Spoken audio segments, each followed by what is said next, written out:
All right. Good Shabbos, everyone. My name is Greg. Good Shabbos, Brian. I'm board chair of the Jewish Federation of St. Louis, and I've got Brian Herstig with me, our CEO. I hope that you all are staying healthy and to the ability you can enjoying the nice weather that we've been experiencing, at least during the springtime while we were beautiful out my window. Oh, I nice. see it. It looks nice outside. Exactly. Other than that pollen thing I have to deal with, but that's a personal issue. So we hope you're all doing great. We wanted to check in, give you some updates about what's been going on in the community and at the Federation.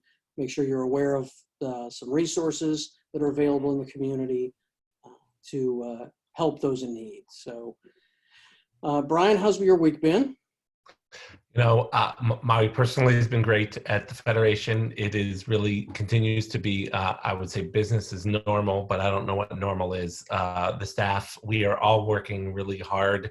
We'll talk about it a little later, but we are raising money to help support the community at this time. We are doing work with our partners, synagogues and organizations in town to understand the needs that are out there. And I dare say we are busier than we've ever been. Yeah, and you may have seen on Facebook, I participated in the Sharon held blood drive for the Red Cross on Wednesday, done very COVID safe, great social distancing. They took my temperature when I came in. Everyone had face covering on. Beds were spread apart.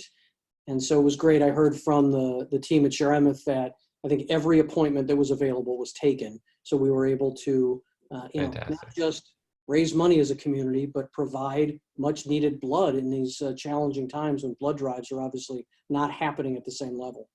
Some of these things are so important. It's so hard to know, right, in this new reality, how to do them. And so we're all adjusting.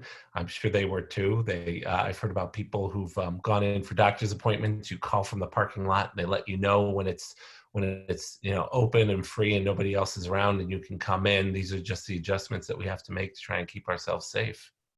Exactly. It's a different world, but hopefully with the right safety precautions and the right care that we take in our, how we interact with people, we can get through this. So, just sort of adapting. And that's, really what's going on at the Federation is the Federation's adapting to the needs of the community and how they've changed with this crisis and how you all work differently and, still manage to get things done. And we managed to have, our community leadership calls twice a week with an average of 50 lay and professional leaders on the call where we're sharing ideas and coming up with best practices on how as a community we just adapt and deal with this crisis and take care of the most needy and the most vulnerable that are affected by unemployment, being homebound, and so many different things. There's no script for this. I think we all know this is not just a once in a generation thing. This is a once every 100 years thing. And so we are all kind of feeling our way in the dark together. And those leadership calls you mentioned are so important because there's so many different organizations that are on the front line right now, dealing directly with individuals and families and hearing what's going on. And that's our opportunity as community leaders to come together and see if what's bubbling up from underneath. And that's really important for us as a federation so that we can make sure, if it's necessary, to provide resources to help support those kinds of things that are going on. And we can't do our regular check-ins and go visits. That is where that really happens. Exactly.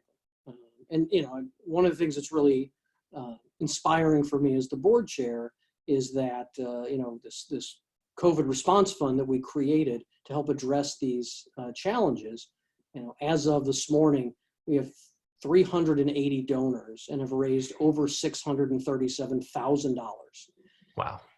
And it's just, that whether it's the 100% participation of the board or the huge number of the staff at the Federation, both Jewish and non-Jewish, who chose to be a part of this, and the rest of the 300 and some odd donors that have joined us in this effort, it feels good because it tells me that as these challenges continue and as the needs continue, we have the resources available to help people, and that's really what we're here for. You said really two really important things. Number one, the name of it is a response fund, and you talked about the needs that are continue to happen. We didn't call this an emergency fund because we felt like we were working to respond to an issue that was going on in the community.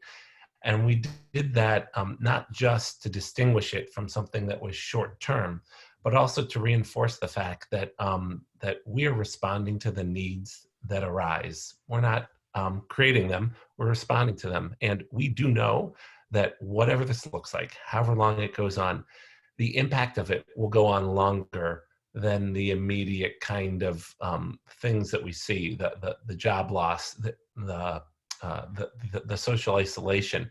The impacts of those things are going to go on for a little longer than just getting a job again or being able to go out and meet with people. There will be ongoing challenges and issues that happen. And this fund that people are giving so generously to is there to support it in that long term. The mental health needs that'll go on, the job training needs that'll go on. This is our community's response to what is happening right now. And that's not going to go away in 2 months or 3 months, or maybe even 6 or 9 months. The long-term impact of some of these things on people, their lives, and the way that they process and deal with these things may go on for a bit longer. And that's what these dollars are for ultimately. Oh, absolutely. We did have, sorry, yeah. Oh, you go ahead. We did have an opportunity a couple of weeks ago to make a first set of distributions from those funds. And it was for the very things that you would imagine: food needs, mental health needs, medication, social isolation, financial needs. And obviously the past 2 weeks, we've been going through the holiday of Passover. And as a community, there are some certain requirements that we have around food and objects. We were able to use a portion of those funds to help make sure that people who wanted and needed Passover foods were able to get them. And that was just the first distribution. It was about $150,000 total, most of which came from that fund. But we are in the process right now as a federation of reaching out and speaking with every community agency to get a much deeper understanding about, now that we're a couple months in, what are the challenges that are being faced? What are the things that are coming up? We're actually participating in a national study to understand how COVID is impacting individuals and institutions. And you may hear more about this, particularly if you're involved with an institution. I just really encourage you as strongly as possible to have your organization participate in that Brandeis study that we're doing so that we can get back some really valuable information as a community and use to address the needs and the deep needs that are going on at this time.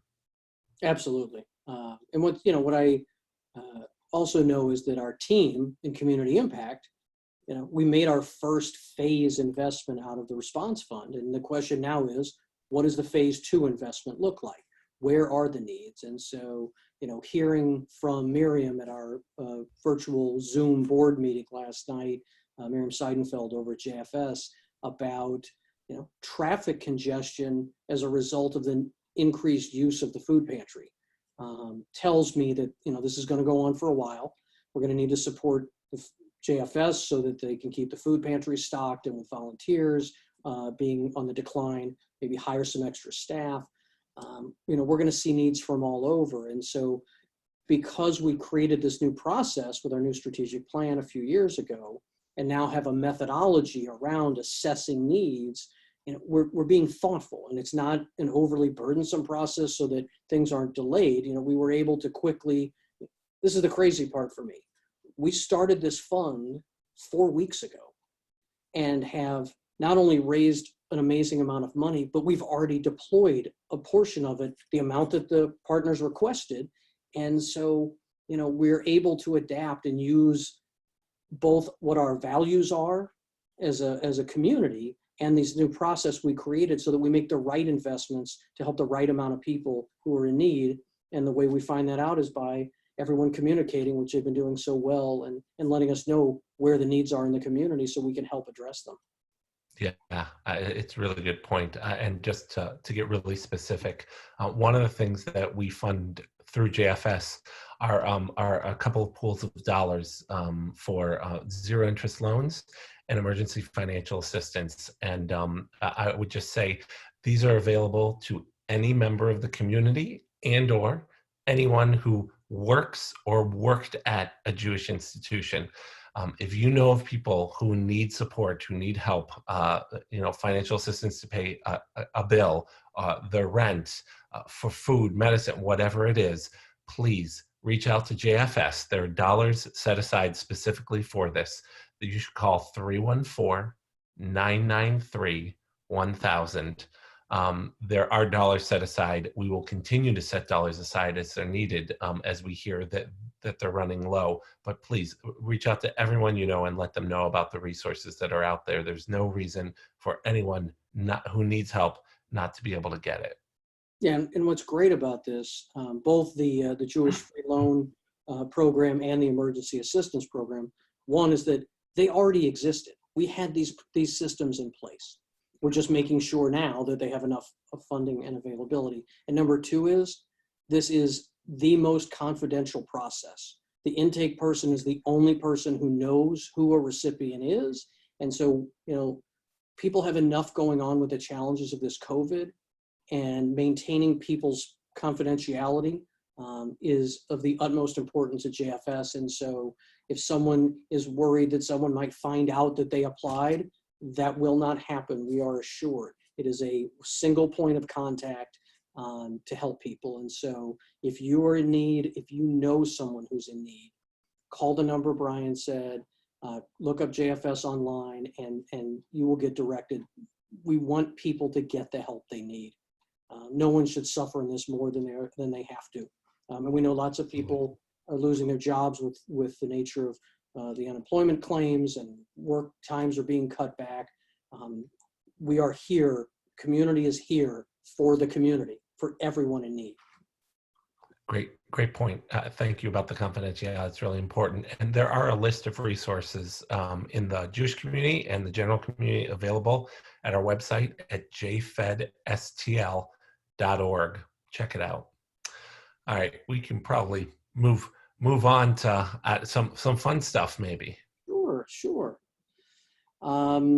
So, we had a great board meeting call last night. It's amazing how we're using this new technology and getting to see everybody at home in their backgrounds. And, I think a lot of people are learning how to use the mute button now, which is great on Zoom to make calls go well. And, I know at my house, we're making a list of, all those things we've been putting off, yard work or cleaning out closets. It's the challenge of the crisis is you're home all the time. So what are you going to do now?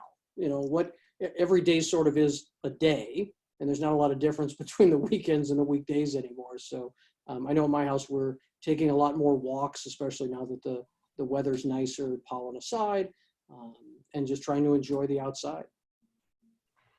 We do have an opportunity for the community to come together. We have a local celebrity, Rick Recht, who many of you know, and some of you took part in the Hope Challenge, the Hope video we put together.